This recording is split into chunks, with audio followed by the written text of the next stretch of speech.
History में पहली बार किसी स्पेसक्राफ्ट ने सूरज के एटमॉस्फेयर के अंदर दाखिल होने की हिम्मत की है।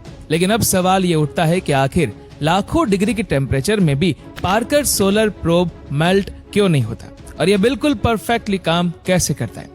आप जानकर हैरान रह जाएंगे कि सूरज की सतह यानी उसकी सरफेस का टेम्परेचर तो 5500 डिग्री सेल्सियस है, जबकि उसकी सबसे आउटर एटमॉस्फेरिक लेयर कोरोना का टेम्परेचर हैरत अंगेज तौर पे 5 लाख डिग्री सेल्सियस से भी ज्यादा है, यानी सूरज की सतह से भी कम से कम 100 टाइम्स ज्यादा।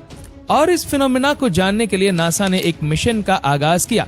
12 अगस्त 2018 के दिन पार्कर सोलर प्रोब को कैप कैनेवरल एयरफोर्स स्टेशन से लॉन्च किया गया। इस मिशन के लिए नासा ने 8 सालों का टाइम प्लान किया है। सूरज के सबसे क्लोज पॉइंट तक जाने के लिए वीनस का सहारा 24 बार लिया जाएगा। वीनस का सहारा इसलिए किया जाएगा क्योंकि सूरज और अर्थ के बीच का डिस्टेंस 150 मिलियन किलोमीटर है। इसीलिए नासा के एक्सपर्ट्स ने फैसला किया कि पार्कर प्रोब को सूरज पर भेजने से पहले इसको वीनस भेजा जाएगा, क्योंकि वीनस सूरज की तरफ अर्थ से ज्यादा नजदीक है।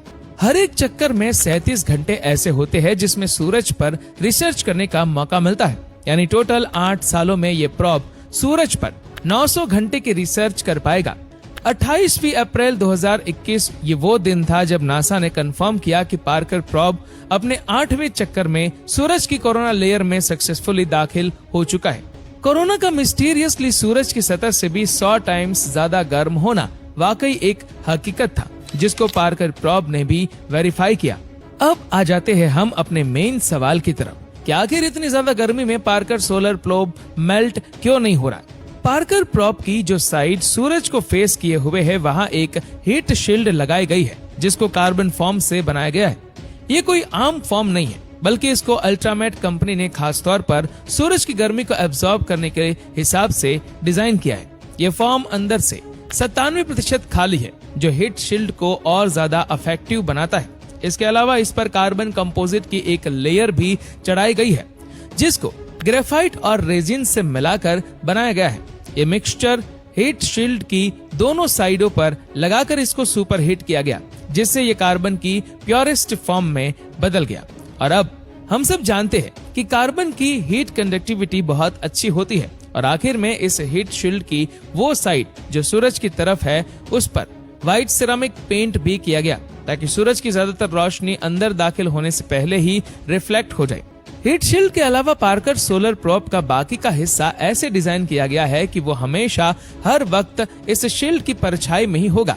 पर इन सब चीजों के बाद भी पार्कर प्रोब ज्यादा से ज्यादा 2500 डिग्री सेल्सियस की गर्मी ही बर्दाश्त कर सकता है, जबकि कोरोना का टेम्परेचर 5 लाख डिग्री सेल्सियस है।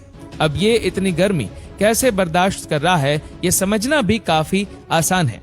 लॉ ऑफ थर्मोडायनेमिक्स के मुताबिक हीट को ट्रांसफर होने के लिए भी कोई मीडियम चाहिए, जैसा कि गर्मियों में अर्थ पर हवा में मौजूद पार्टिकल्स और वेपर्स अपने अंदर गर्मी लेके चलते हैं, जिनकी वजह से हमें रात के वक्त भी गर्मी लगती है।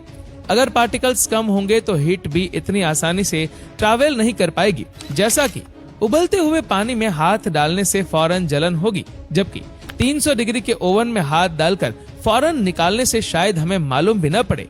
ये सिर्फ इस वजह से मुमकिन है क्योंकि पानी के मॉलिक्यूल्स हमसे टच होते, जबकि ओवन में कोई चीज हमसे टच नहीं होती।